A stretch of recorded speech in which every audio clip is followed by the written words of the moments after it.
Foreign contaminant.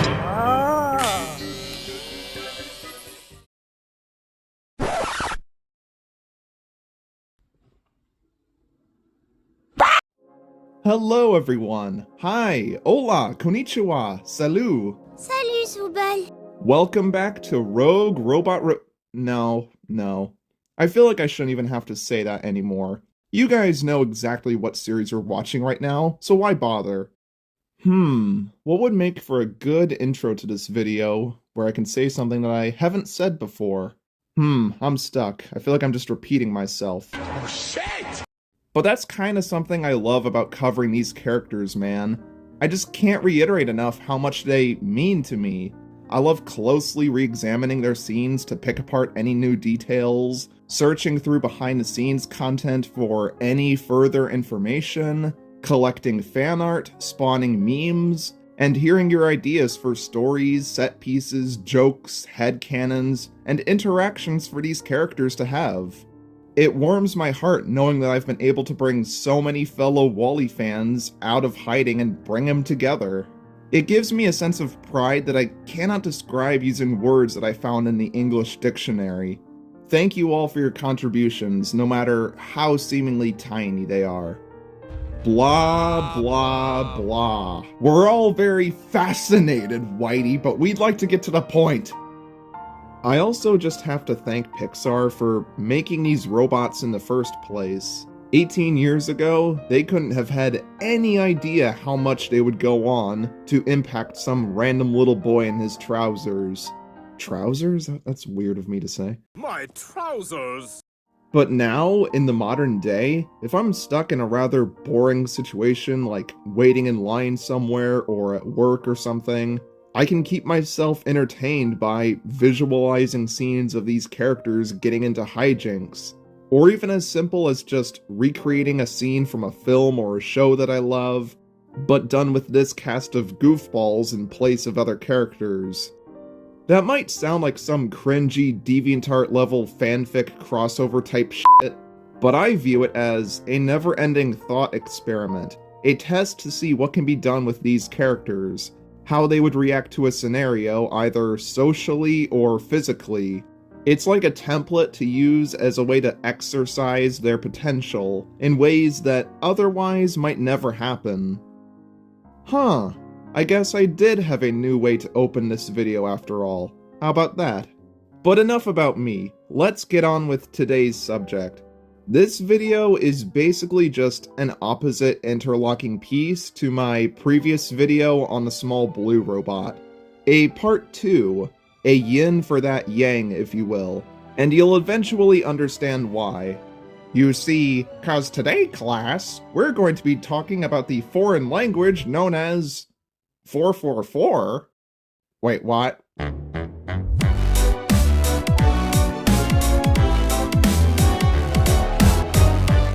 Being another active member of the somewhat bloated maintenance class, 444 is a clawbot in Wall-E who helps to keep the Axiom workflow running smooth by moving crates full of God knows what from place to place, which could only be transported by either him or a few other types of robots.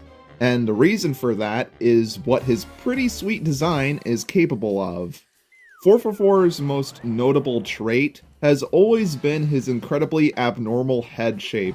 He looks like a cruise ship when seen from the front. The base of his head is pretty standard.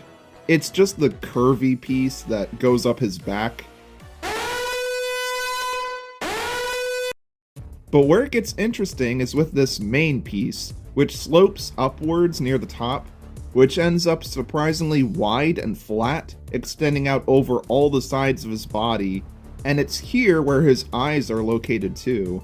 Now there are a few ways that a person's brain can interpret what their facial design is supposed to look like, those being either a very squashed pancake face at the top of a very thick neck, or a weirdly shaped head with a massive gap between their eyes and mouth, giving them an odd, almost snooty kind of look.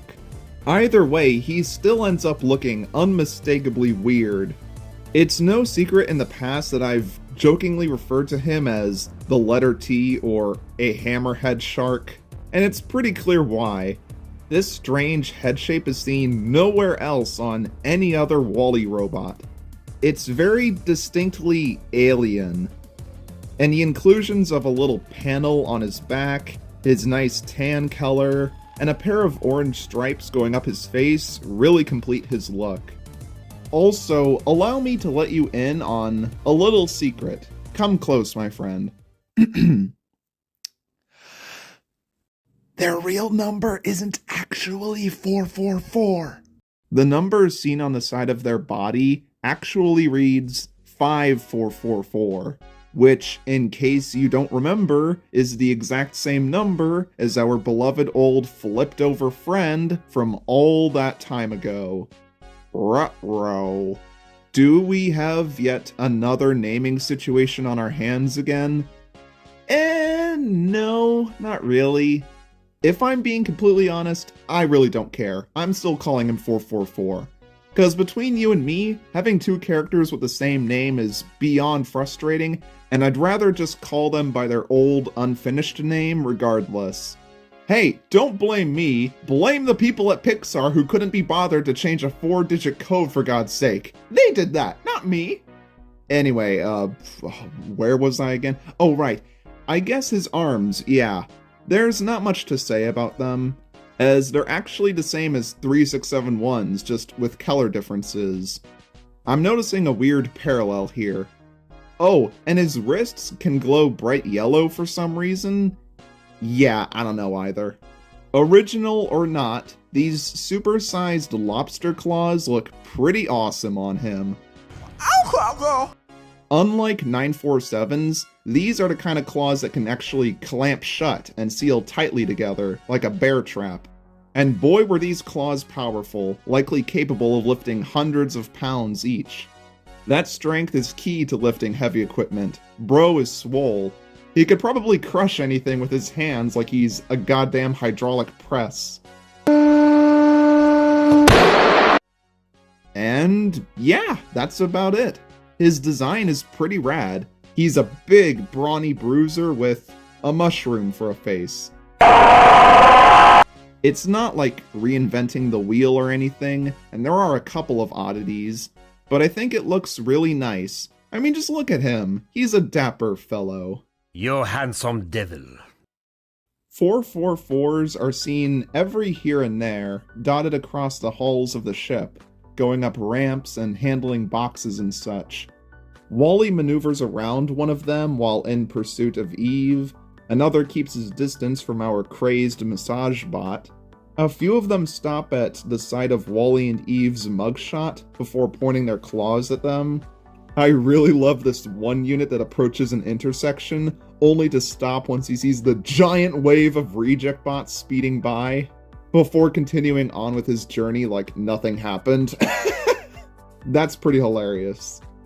And with that, we can now dive headfirst into discussing the reject bot. The Rogue 444, God, that's a hard name to say out loud so many times, sits very close to the entrance of the repair ward in section 1A, almost as if he's there to welcome you or guard the place like he's a club bouncer.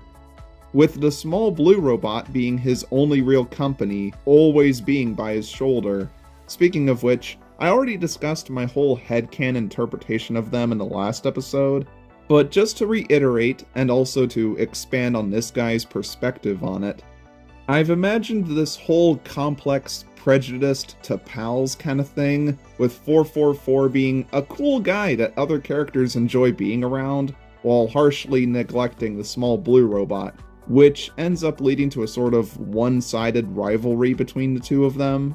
444 doesn't take any of the little guy's insults or frustrations too seriously, until a certain point where he can't stand the little weed anymore. Thus, the two start to grow a sort of antagonistic disdain for each other, arguing all the time, never seeing eye to eye, and starting physical skirmishes over the most minute thing possible, which could also show off each of their separate abilities. One has big strong claws that allow him to easily throw others across the room, while the other can just pour hot coffee all over the other's body to make them short circuit. All hot chocolate. Oh, actually, can you get extra whipped cream? Oh shit, my bad. But once all the grudge matches or petty squabbles are over with, the two eventually can see themselves in one another and become close during their own adventures, leading to them developing a sort of close buddy cop dynamic like, I don't know, Nick and Judy from Zootopia, for instance.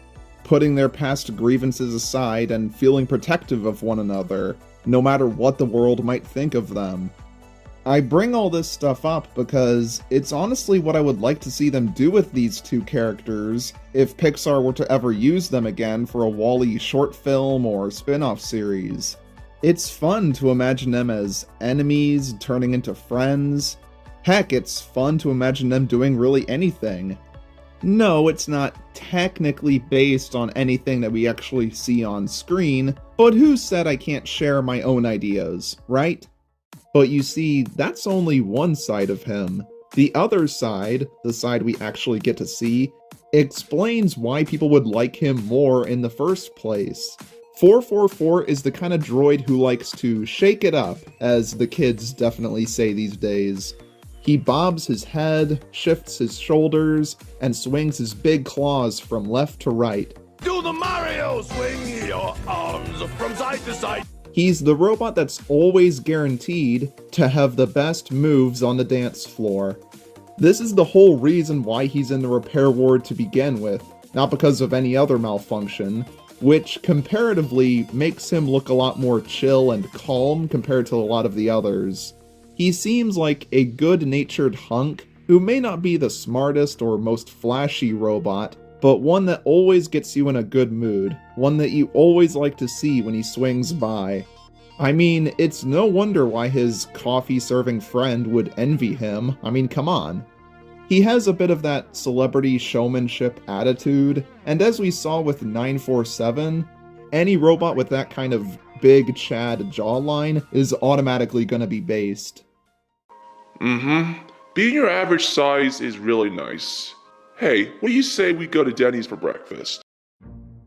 We first see him on the left side of the screen as our main characters approach the ward, where he's just living it up in La La Land, not caring at all what people might think of him. And how could you not like that? He's just boogieing, while his dear friend looks like he's having a seizure, like an animatronic that's been left out in the rain for too long. But when WALL-E crosses paths with Purdy the beautician bot, 444 is sitting nearby, covering his face from all the powder and makeup being thrown around in the air. I love that we get to see him so prominently peeking through that big claw of his. Also, fun fact, when I was a dumb little kid, I somehow didn't understand that this random character was supposed to be the same as this random character. I guess I misinterpreted his arm here as some weird thing that's attached to his face. There go not recognizing him later. Which just ends up making him look like he has some weird Cobra Eye of Sauron thing going on.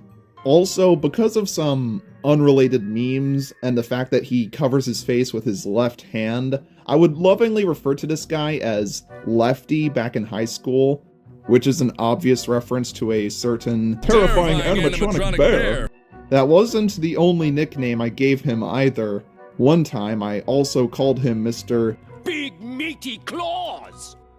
But getting back on topic, after getting all funky, You like jazz? 444 watches WALL-E from a mile away as he tumbles out of his spot, before seeing the ray from Eve's plasma gun pass by him and explode. It's funny seeing his limbs just limply droop down like that. Dancy Pants would then go on to see this as an opportunity to escape, and after super duper briefly appearing in the blurry background of these crowd shots, I've rewatched this movie far too many times.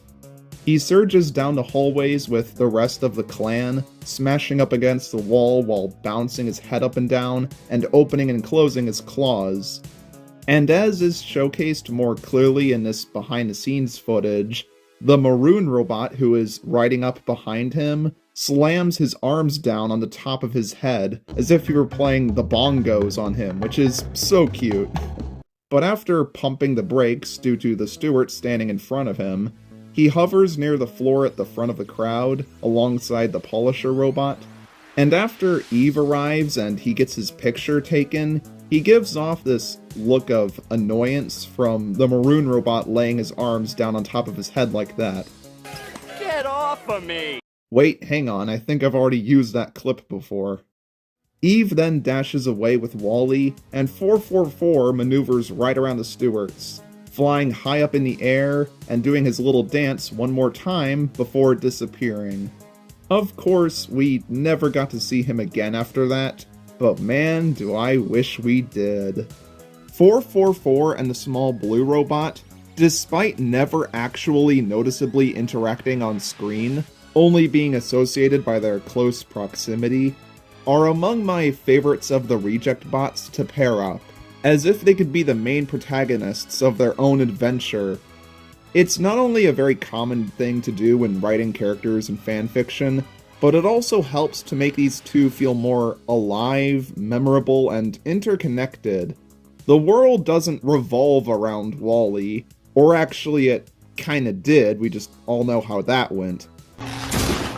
But my point is that there can be more things happening in this film's setting beyond just the goings-on of the main characters or the backstory of the by and large corporation.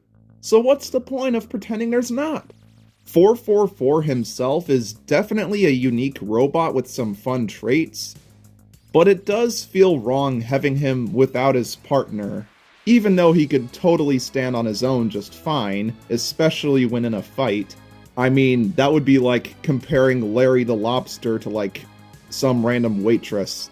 But anyways, to me at least, their fates are now forever intertwined with each other, kinda like Grabby and Helmet, or Cardus and Power. The two just go hand in hand with each other, as if they're two sides of the same coin. I guess now we can start to discuss what other media you can find 444 in. You know, constantly saying 444 is getting a little exhausting. Is there something else I can just temporarily refer to him as? Yeah, that works. And the newcomer Lefty, like Wall-E but with less robot lovey-dovey and more robot stabby-stabby. Lefty appears in a short film Bernie, once from our main character's perspective, and also in the background of the post-credits scene. He makes a few cameos on several different character model charts, which also includes the mega chart where we briefly get to see his full body image, which is cool. The famous previs shot, as mentioned earlier, gives us a better look at him getting battered around while wearing a purple overlay color. In terms of concept art, we have not one, but two similar looking pieces, where he looks radically different from his on-screen form. He was originally depicted as pink with red lining, as if he got sunburned. He's also without his curved jawline piece at the bottom, and more importantly, he was originally a coffee-serving robot? Wait, what? He has those same kinda asymmetrical arms as the shaking one-eyed robot, meant to carry and pour hot coffee, but he also has a giant gray tank on his back to store it, which honestly I don't dislike. It's honestly crazy seeing this, knowing just how different his final design would end up being. I also like how this art has Angus MacLane's name attached, implying that he helped to design Lefty here. Those aren't the design choices we were curious about, Mr. Afton. It's also next to this quote from art director Jason Deemer, stating, "My whole mantra is that robots are about function first. Form completely follows function, as the saying goes." Apt analysis, Robert.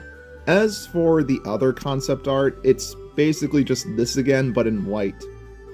Okay.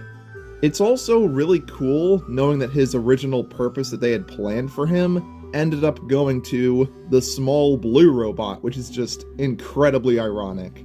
Oh my god, these two really are connected! Film theory confirmed! Subscribe right now! This version of the character also would influence this little illustration of him in the Down to Earth book. That's pretty neat. In one of the WALL-E video games, I think it's the one by Heavy Iron Studios, a fully white version of him is used to lift platforms to help the player get from A to B. He's essentially a part of the level design, which is kinda awesome. But this wasn't the only video game he got to be a part of either. Oh no! 'Cause on the cover artwork of the Build-A-Bot game, we have another glory shot of the Reject Bot hanging around, just like in the film. How lovely! But it doesn't even stop there, because you can play as him in the game itself. Well, you can use his head to customize your robot anyway. For the longest time, when we really only had a few screenshots of this Build-A-Bot game to go off of, Lefty here was featured all over the place, but now I can actually go ahead and play as the man himself. Never even thought that that could ever happen, but it has. Almost everywhere you go, you'll find this character, and you'll find them in style. Honest to God, you people are kinda sleeping on my boy 444 here. Yeah, I'm going back to calling him by his real name now. I don't need people getting confused. Oh, Lefty! Lefty! Lefty! Lefty, you bastard! His hefty, somewhat out there appearance, coupled with his fun dancing display, makes him very eye-catching. More eye-catching than 3671, that's for sure, as much as I love that robot. I mean, you could play a game of poker on that tabletop head of his. And the fact that he gave his old job to this little chap makes him oddly respectable in a way. He comes across as an honorable gentleman for doing that, which just ends up making the small blue robot look all the more petty. Oh, of course you decided to be the bigger man by doing the right thing. Everyone's gonna like you even more for that. Great. Anyways, and despite often eclipsing and maybe even triggering his next-door neighbor here, I imagine the two like step-brothers, going from butting heads to budding a friendship. Aw, isn't that sweet?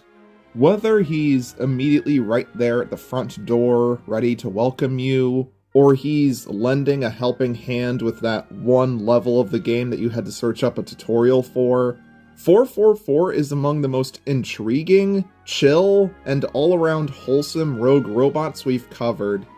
He's kind of the whole package. He has everything I'm looking for in a minor WALL-E robot, and then some. And I seriously love seeing all of the artwork that you guys have made based around him. I always like seeing what you draw. It's unknown whether or not we'll ever get to see any of the WALL-E bots again in the future, but I, for one, am really looking forward to the day where we cross paths with this lad one more time.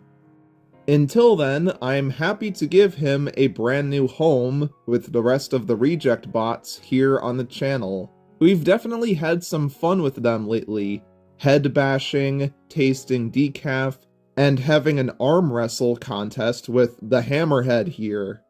I do plan on taking a brief hiatus from the series until later this summer, just so that I can cover a few other topics. But when we return, we'll be covering a certain character who I know all of you have been very eager for me to talk about ever since the series began.